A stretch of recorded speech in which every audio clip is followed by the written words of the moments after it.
servant. So Samuel was a servant. He was serving. Service is a proof of availability. Service is a proof of availability. You can't claim to be available when you are not currently serving. There are young preachers. I don't understand what's wrong. There are young preachers today. They have never served in any church. They have never been in prayer band, never been in the choir. They have no history of service. Am I talking to somebody here? They have no history of service. No history of service. None that you can trace to say this is your history. You are in a certain ministry. You are a youth leader. You are a prayer band. You are a protocol. You are a squad. You are in the choir. You are a deliverance minister. You are no history. And yet they want to become great men and leading people. You cannot be a leader if you have not been led. No history. No history. I think there are only few people that can talk about the Archbishop more than me. Only few. Very, very few. Church of God Mission began in 1972. My mother became a member in 1982. 10 years after I began. So those are the sets of people that can talk. My mother became a member of that church in 1982. 44 years ago. 82 is 44 years now. Or 43. Right? 43. So she became a member 43. So when you talk about the Archbishop, I'll tell you about it. The only department in the Church of God Mission, the only department in the Church of God Mission, department.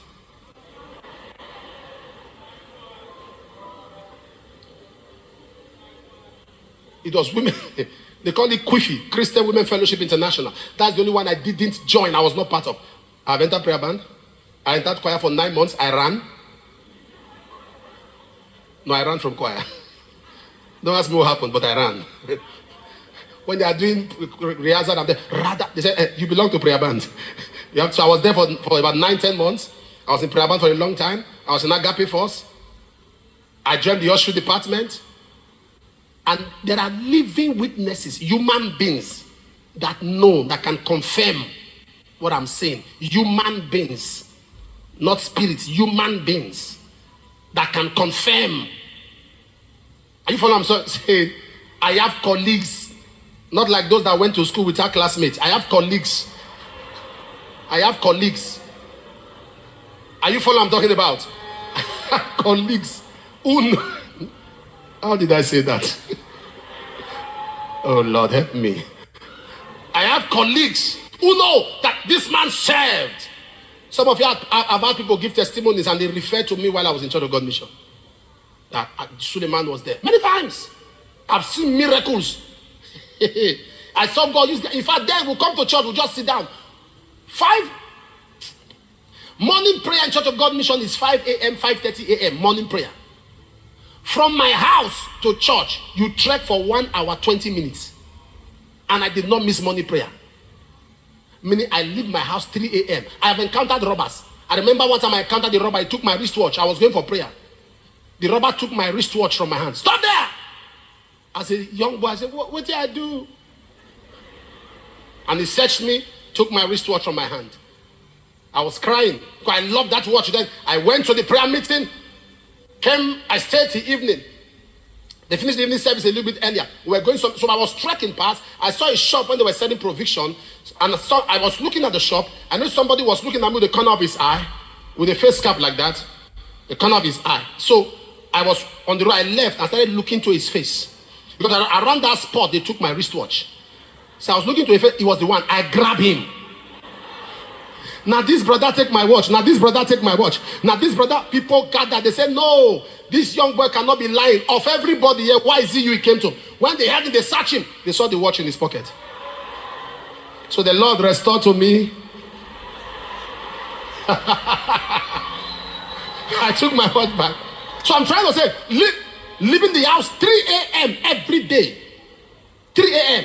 just to meet morning prayer. God saw the heart of a young man that was loving him passionately. And God said, this one, don't worry, someday will come, you'll go around the world. What is your history? Today, What's your dedication? When they were building, Mama was worshiping the church. That when they were building, she was carrying block on her head, carrying cement, carrying concrete on her head. A lady, she will climb scaffold and give them concrete. Climb this and give them that. Climb that and give them that. Carry scaffold. But today, young lady walk. Walk. No. My nails. I did my pedicure. No.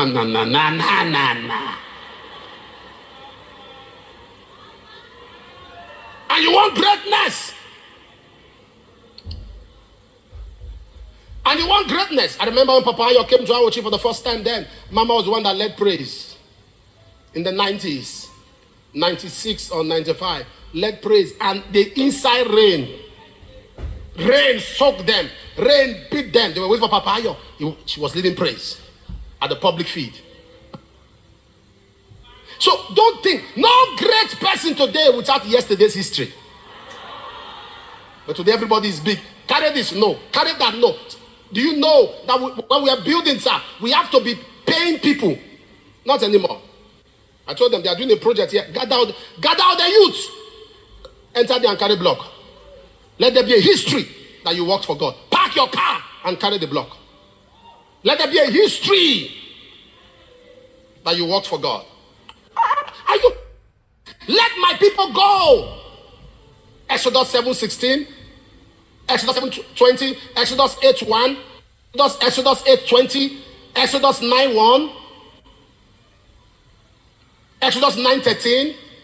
Let my people go that they may serve me. You are saved to serve. Saved to serve. Are you serving? John chapter 12 verse 26. He said, if any man serve me, him will my Father honor.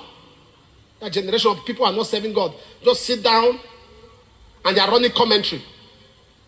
I'm seeing people without a history of working with God, history of service in God's house. They are trying to advise ministers of God. They are trying to say, this is my opinion. You have no opinion if you have never been led. Show me your history. Then I'll listen to what you have to say. Show me your history. If you have no history, shut up. We have to serve. Listen, when we stand differently, we see differently. When some people say, counter them until you grow to stand where they are standing.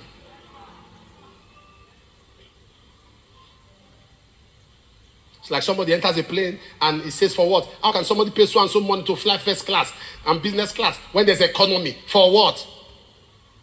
One time somebody told me he wants to buy a ticket for me. He wants to buy business class. He told me the amount. I said, what? Economy. The amount of the business class was times 3. I said, not be the same plane. It's not the same time they land. For what? Car, stop that. I said, buy economy, keep the rest money. I thought I was humble. I sat in economy. It was a 12-hour flight. When I stood up, I fell back to the seat. My knees were shaking. My knees were shaking. My knees were shaking. Why? Because I've been preaching for a long time. I needed to rest. The man said, I wanted to rest. It's a long flight. My knees were shaking. And I said, Lord, now understand. If God give you executive chair, not tell and say you like Joko.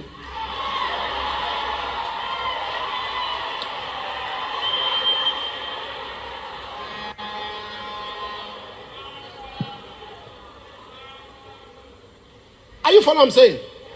If God has provided, if you have got to that level, if you are not at that level, stay where you are. When God has lifted you to that level, let me not say so. Do you know what's your history of service? That's what I'm saying.